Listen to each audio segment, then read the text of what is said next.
Take a look at this diagram. It maps out a strict vertical arrangement that has kept humanity alive for centuries. At the bottom, you have the human realm. At the top, a kingdom of massive flesh-eating giants. Separating them is a thick, impenetrable cloud barrier that ensures the two species never interact. The only variable in this isolated system is an ordinary farm boy named Jack. During a chance encounter in the market, a desperate monk trades Jack a small pouch of ancient beans. A specific rule governs these ancient beans. Contact with water triggers unstoppable, hyper-accelerated vertical growth. Watch how this single green line shoots upward, cleanly piercing the cloud layer and physically locking the two isolated worlds together. The system breaks completely by accident. Princess Isabel seeks shelter at Jack's cabin during a heavy rainstorm.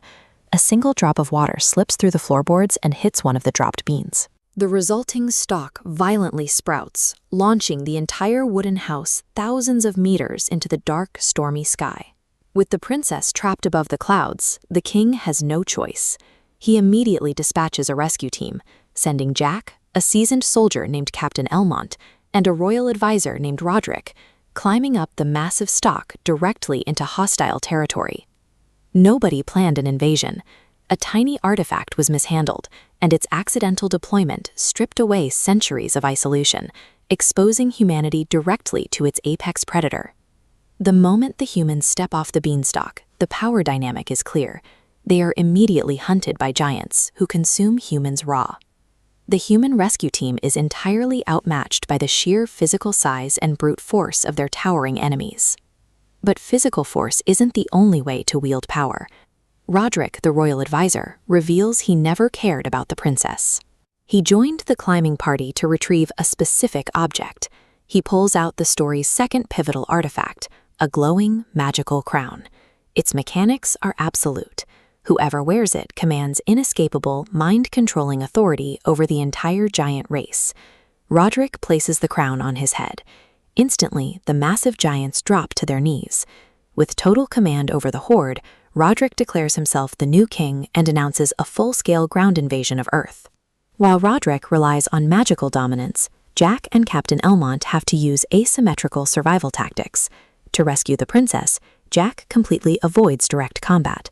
Instead, he weaponizes the environment, carefully dropping a live beehive into a sleeping giant's helmet to create a frantic, lethal distraction. Jack's success with the beehive shifts the balance. In a realm of physical impossibilities, survival depends on controlling the artifacts rather than matching a giant's strength. The conflict comes to a head on a narrow cliffside. Captain Elmont engages Roderick in desperate melee combat, dodging heavy sword strikes before finally gaining the upper hand and fatally stabbing the traitor. With Roderick dead, the crown rolls across the rocks. It is immediately snatched up by the vicious two-headed giant leader. The moment the gold rests on his head, the giant's independence and raw malice are fully restored. Knowing the giant army is now mobilized and free of human control, Jack, Elmont, and the princess leap onto the beanstalk, frantically sliding thousands of feet back down to Earth. As soon as they hit the ground, the king makes an extreme tactical call. He orders his army to drive massive iron spikes into the beanstalk and furiously chop it down at the roots. Colossal plant collapses, severing the physical connection between the realms. The humans celebrate, but their safety is an illusion. They only destroyed the bridge. The giants now possess absolute authority via the crown.